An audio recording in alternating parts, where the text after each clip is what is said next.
Ayan mga kalingap, mapagpalang araw sa ating lahat. Yan, welcome back po sa ating YouTube channel. Yan, pasensya na po kayo. At ngayon lang tayo nakapag-vlog. Yan, ipapakita ko lang po yung pinagkakaabalahan ko dito.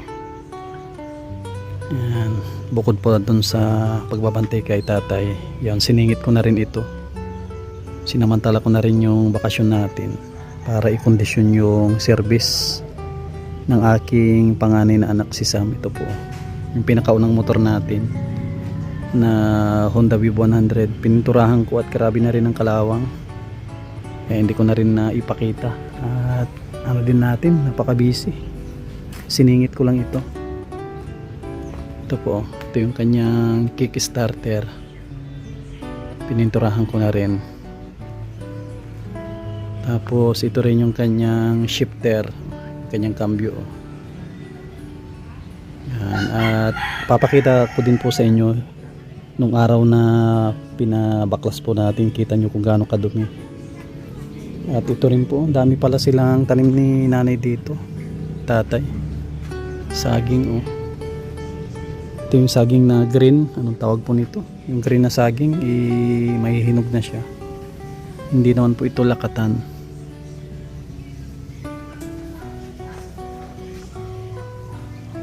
Po. Tapos may tanim dyan na kalamansi, daming bunga.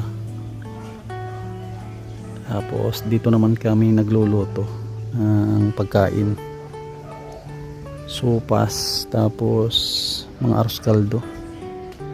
Ito yung likod ng bahay nila nanay. Yan, likod ng kanilang bahay. Yung mga tanim ditong sitaw.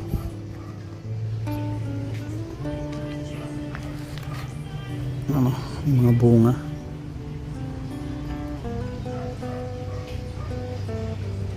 Mahilig silang magtanim. Yan, pareho si nanay at si tatay. Yan ang kanilang ginagawa. Yan.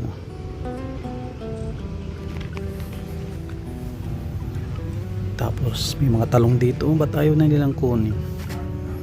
Yan, talong din. Yung mga bunga dapat ina-harvest na ito.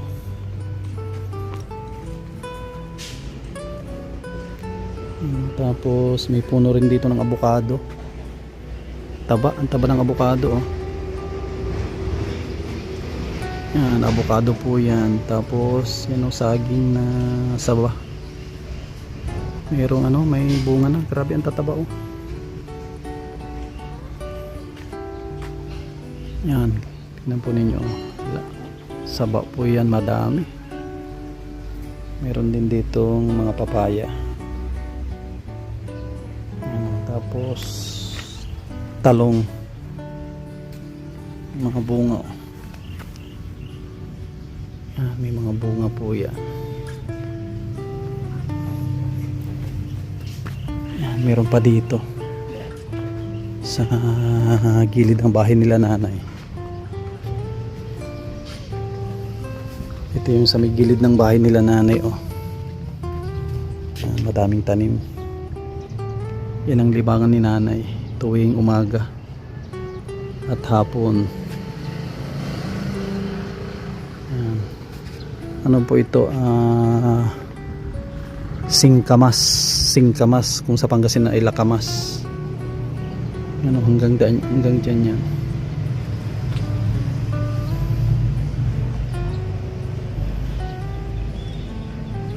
Yan ang mga talong.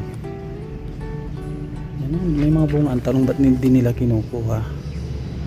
Tapos ito naman ang kanilang pusa. Ang haba na pusa, mahaba kaso ba't payat? Nangyari dyan sa pusa na yan. Mamaya ikakabit na rin natin at makita po ninyo yung motor, yung pinakaunang motor ko dito sa Pangasinan. Ano po ito, halos mga 19 years at 2007 po siya. Makikita po ninyo yung itsura niya nung bago tayo dumating at nung dumating na tayo, kung ano yung pagkakaiba. At talagang kinondisyon ko at mahina na ang preno, harap at likod. Tapos ang daming problema, pinaayos ko na rin kasi araw-araw nilang ginagamit. Delikado din nung ginamit ko, nakakatakot kasi walang preno, harap at likod. Grabe, sobra, may preno pero sobrang hina. halos itukod mo na yung paa mo para huminto yung motor. Yan, ikakabit po natin tapos ipakita ko yung motor.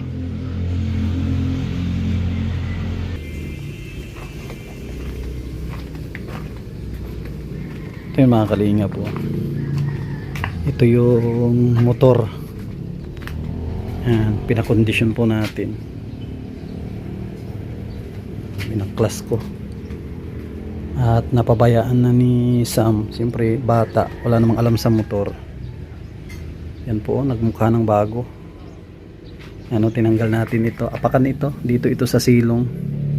Ano, tinanggal natin yung shifter. Yan, pinapalitan ko ng bagong, ano po yan, bagong yung shock sa likod. Tapos pinapalitan ko din ng bagong kadena at sprocket, harap likod po yan. Tapos kuwan po yan lahat. Pinagrasahan natin, pina-change oil, pinalinisan ng karburador. At pinalagyan ko din ng MDL, oh. At delikado din pag gabi. Mahina na kasi ang ilaw nito. Pinakauna ito na Honda Wave 100cc. Mukha na naman bago, oh. Yan, pinakondisyon natin at pinalinisan ko na rin. Yan, ano po ito, less maintenance ito. Malit lang ang maintenance ng ganito na motor, yung ganito na Honda Wave. Hindi siya magagastos pagdating sa maintenance. Kunti lang talaga ang magagastos mo, hindi tulad ng mga moderno ngayon. Hindi naman sa pag-ano'y talagang ano po yan, magastos. Mga automatic yan, mga EDB click, napakagastos po yan. Hindi tulad nito, tipid sa gas, tapos less maintenance. Yan, ikabit na rin natin ito para ano na rin, magamit na rin at tayo ay magpapalingke.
From the moment I met you, I knew you were the one.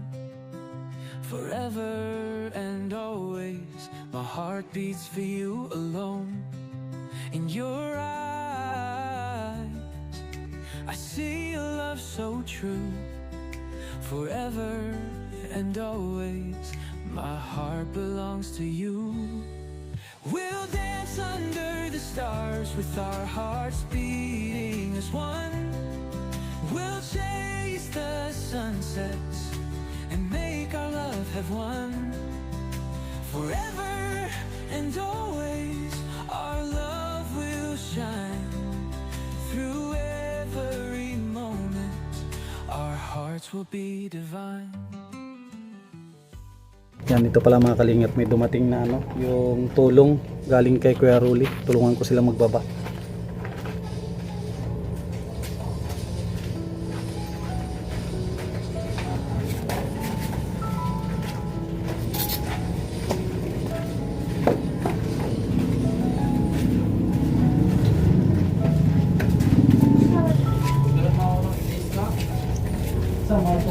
Sige, thank you.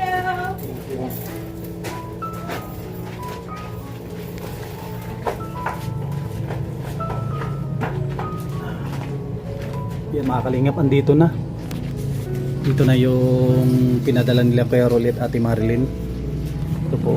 Yan, maraming salamat Ate at Kuya sa pinadala po ninyong pandito mga pagkain. Ito po. Yan.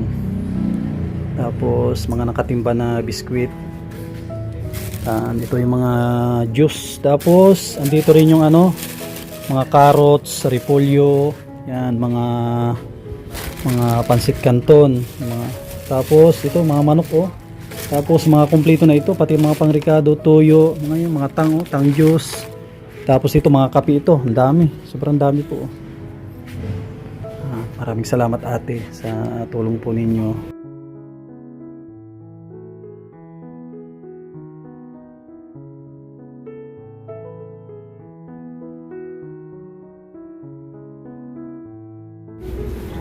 Ito para mga kalingap yung pinadala ni Ate Marilyn at Kuya Rolly. Papakita din natin kay nanay. Yan na, atan may interda.